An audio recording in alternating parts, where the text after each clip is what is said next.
सध्या मी आहे मेहकर येथील एका पेट्रोल पंपावर आणि आपण या ठिकाणी गर्दी बघू शकता डिझेल आणि पेट्रोलसाठी। अतिशय उन्हाचा पारा चढत आहे आणि त्याच उन्हामध्ये आपण जर बघितलं तर डिझेल आणि पेट्रोलसाठी नागरिकांनी एकच गर्दी केलेली आहे, कारण डिझेल आणि पेट्रोल मिळत नसल्याचे एकंदरीत खंत जिल्हाभराचं आहे। शेतकरी बांधवांचे सध्या शेती मशागतीचे कामं चालू आहेत आणि अशातच डिझेल मिळत नसल्यामुळे ट्रॅक्टर धारक शेतकरी असतील हे त्रस्त आपल्याला पाहायला मिळत आहेत। एकंदरीत आपण ही लाईन बघू शकतो डिझेलसाठी कशी लागलेली आहे। तर शेती मशागतीचे सध्या कामं चालू आहेत आणि अशात शेतकऱ्यांना डिझेल वेळेवर मिळत नाही। शेतकऱ्यांचा ट्रॅक्टर हे शेतामध्ये असते आणि ट्रॅक्टर शेतामध्ये असल्यामुळे ट्रॅक्टर या ठिकाणी आणता येत नाही। आता या कॅनीची आपण रांग बघू शकतो, हे मेहकरचं एकंदरीत दृश्य आहे आणि शेतकरी बांधव मोठ्या संख्येने या ठिकाणी उपस्थित आहेत। खरं तर ही शोकांतिका आहे। सरकारचा ढिसाळपणा या ठिकाणी खरंच आहे का हे सुद्धा आपल्याला पाहायला मिळत आहे।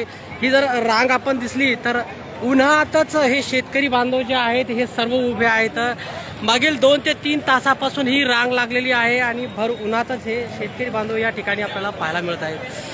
मोठ्या संख्येने या ठिकाणी गर्दी या पंपावर दिसून येत आहे आणि डिझेल पेट्रोल या ठिकाणी उपलब्ध असलं तरी रांगा मात्र कायम आपल्याला या ठिकाणी पाहायला मिळत आहेत। एका बाजूला पेट्रोलची, एका बाजूला डिझेलची रांग, वाहनधारक हे मोठ्या संख्येने या ठिकाणी आहेत। खरं तर आता डिझेल पेट्रोल हे खूपच मोठी समस्या या ठिकाणी झाली की काय एकंदरीत आपल्याला पाहायला मिळत आहेत। मोठ्या प्रमाणात मेहकर या ठिकाणी डिझेल पेट्रोलसाठी रांगा लागलेल्या आहेत। शेतकरी बांधव असतील, वाहनधारक असतील, मोठ्या संख्येने या पंपावर दाखल झालेले आहेत। खरं तर मेहकरमधल्या अनेक पेट्रोल पंपावर डिझेल पेट्रोल मिळत नाही। आता या मेहकरच्या या पंपावर डिझेल आहे, मात्र गर्दी ही जे प्रचंड गर्दी या पंपावर आपल्याला दिसून येत आहे। वाहनधारकांनी मोठी गर्दी या ठिकाणी केलेली आहे। उन्हातच हे बांधव जे आहेत हे लाईनमध्ये लागलेले आहेत। मागील 2 ते 3 तासापासून ही लाईन लागलेली असल्याचं एकंदरीत बोलले जाते। खरं तर डिझेल पेट्रोल मिळत नसल्यामुळे खूप मोठा गोंधळ या ठिकाणी एकंदरीत पाहायला मिळत आहे। आपण जर बघितलं डिझेल आणि पेट्रोलसाठी हे ज्या रांगा लागलेल्या आहेत हे आपण पाहू शकतो। मागील 2 ते 3 तासापासून जे शेतकरी बांधव आहेत ते डिझेल पेट्रोलसाठी या रांगेमध्ये लागलेले आहेत। खरं तर शेती मशागतीचे कामं चालू आहेत आणि अशातच डिझेल पेट्रोल मिळत नसेल तर शेतकरी बांधव नेमकं करायचं काय। आता पेरणीचे दिवस, पावसाळा जवळ येत आहे आणि शेती मशागतीचे कामं सुद्धा चालू आहेत। अशात शेतकरी बांधवावर एक संकटच उभं राहिलं। काही शेतकरी आपल्यासोबत येते, काय कधीपासून येतं? 3 तास झाले मिळते का डिझेल पेट्रोल? मिळते, रात्रीपासून हिंडणं चालू आहे, सगळे पंप हिंडले म्हणजे इथं काहीच नाही मिळालं अजून। या कॅनी तर असं अवस्था 15 दिवस झाले चालू भेटते का नाही भेटत अजून काही काही पण गॅरंटी नाही। किती डिझेल मिळायला लागला?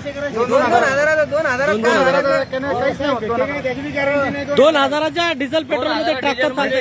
ट्रॅक्टर गेलं शेतापर्यंत 1 एकर आणून वापस येते ट्रॅक्टर। हिच्यावरती एक पण एकर दुसरं एकर घेता येत नाही। रोटर 1 एकर 2000 मध्ये 2 एकर किंवा एकर बरं तिच्यावरती एक पण होत नाही आणि इतक्या रांगेत लागून दिवसभर 1 एकर पण होत नाही। रात दिवस इथं आम्ही मुक्कामी थांबवलो पण काही डिझेल काही मिळेना। आता तुम्ही या ठिकाणी रांगेत लागलेले आहे, एकंदर ट्रॅक्टर शेतामध्ये असाल, तुम्ही सांगता की शेतामध्ये जे डिझेल संपलेलं आहे, काय म्हणतात ट्रॅक्टर घेऊन या, हे घेऊन या, ते घेऊन या, ट्रॅक्टर घेऊन या। त्या इथं 2 लिटर डिझेल ट्रॅक्टर लागेल, 3 लिटर डिझेल ट्रॅक्टर लागेल। इथं ट्रॅक्टर घेऊन यायचं म्हणल्यावर शेतीतलं काम का करायचं? काय शेतीतलं काम आता ते करणार आहे जाऊन? काय वाटते कोणाचा निष्काळजीपणा आहे? सरकारचा निष्काळजीपणा आहे, कोणाचा निष्काळजीपणा आहे? आता भाव वाढाले पुन्हा, त्यात भाव वाढले डिझेलचे। आज पुन्हा भाव वाढलेले आहे। मग आज भाव वाढा पुन्हा, सर्व समजते भाव वाढले पण करता काय?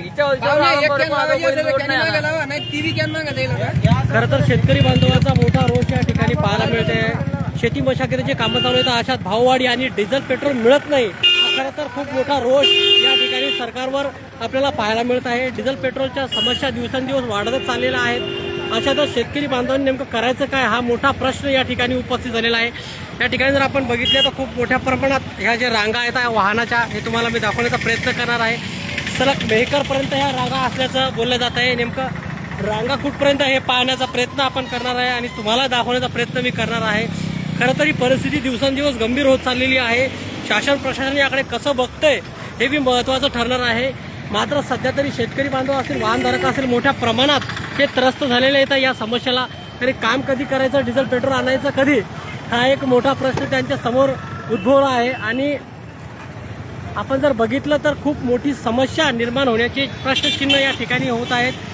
सरकारवर मोठा रोष या ठिकाणी वाहनधारकांचा आपल्याला दिसत आहे आणि शेतकरी बांधवांचाही त्याचप्रमाणे हा जे सध्या जी परिस्थिती आहे या संदर्भात आपल्याला पाहायला मिळत आहे की आपण बघू शकता की ती मोठ्या प्रमाणात ही डिझेल पेट्रोलसाठी रांगा या ठिकाणी आहेत.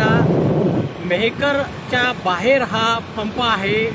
मेहकर गजानन महाराज परिसर जो खंडाळ्याचा परिसर आहे त्या ठिकाणी हा पंप आहे आणि सलग पंपापासून तर मेहकरच्या जवळपास ह्या रांगा लागलेल्या वाहनाच्या आणि सर्व डिझेल आणि पेट्रोल म्हणजे डिझेलचे मोठ्या प्रमाणात मागणी आहे. कारण की डिझेल धारक हे खूप मोठ्या प्रमाणात वाहन आहेत आणि ही जी टंचाई आहे सातत्याने वाहनधारकाला बघू शकता आपण कशा प्रकारे या ठिकाणी ह्या रांगा ज्या आहेत मोठ्या प्रमाणात रांगा लागल्या. वाहनधारक अक्षरशः त्रस्त झालेले आहेत. यामध्ये एखादा इमर्जन्सी असलं तर करायचं काय, हा बी एक गंभीर प्रश्न आहे. तरी संबंधित प्रशासनाने, सरकारने याकडे लक्ष देण्याची तात्काळ गरज आहे. कारण शेतकरी बांधव असतील, वाहनधारक असतील यांचा रोष सरकारवर जास्त प्रमाणात दिसून येत आहे. नियोजन करण्याची मागणी आता शेतकरी बांधवाकडून होत आहे. खरं तर शासन प्रशासन याकडे कसं बघते हे पाहणं तेवढ्याच महत्त्वाचं ठरणार आहे. गजानन महाराज मंदिरापर्यंत ही जी वाहनधारकांची लाईन आहे ही खरंच खूप गंभीर बाब आहे. अशा प्रकारे जर शेतकरी बांधवांना व वाहनधारकांना थांबायचं काम पडलं असेल तर कामं कधी करायचे हाही खूप मोठा प्रश्न या ठिकाणी आहे. दैनंदिन आपले कामं सोडून या ठिकाणी वाहनधारक जे आहेत एक डिझेल पेट्रोल आणण्यासाठी आहेत तर अर्धे शेतामध्ये अडकलेले असतात. अशा परिस्थितीमध्ये शासन प्रशासन याकडे कसं बघते हे पाहणं आता तेवढंच महत्त्वाचं ठरत आहे. मात्र जिल्ह्यामध्ये ठिकठिकाणी हीच परिस्थिती आहे. त्याचबरोबर मेहकर ठिकाणी सुद्धा हीच परिस्थिती एकत्रित आपल्याला पाहायला मिळत आहे.